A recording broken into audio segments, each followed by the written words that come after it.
Hello everyone, আসসালামু আলাইকুম। আবারও অনেক দিন পরে আপনাদের সাথে একটা খাবারের ভিডিও নিয়ে হাজির হয়েছি। আজকে আমার আব্বাজানকে আমি দুপুরবেলা খেতে দিয়েছি পাতাকপি ভাজা, আর সাথে ছিল গরুর মাংস দিয়ে আলুর পাতলা ঝোল।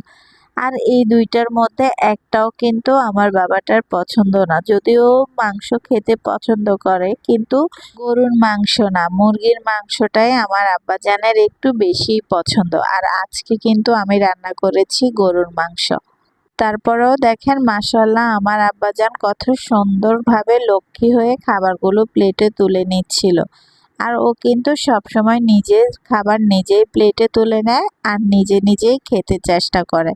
আমি কিন্তু ওকে আমার হাতেও খাইয়ে অভ্যেস করেছি, এবং কি ও নিজে খেতে পারে সেটাও অভ্যেস করেছি। এখন দেখেন মাশাআল্লাহ ও কিন্তু নিজেই ভাত তরকারি নিয়ে খেয়ে নিচ্ছে।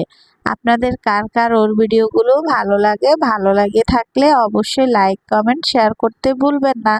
আজকের ভিডিও এই পর্যন্ত। সবাই অনেক ভালো থাকবেন, নিজের খেয়াল রাখবেন, আর আমার আব্বাজানের জন্য দোয়া করবেন।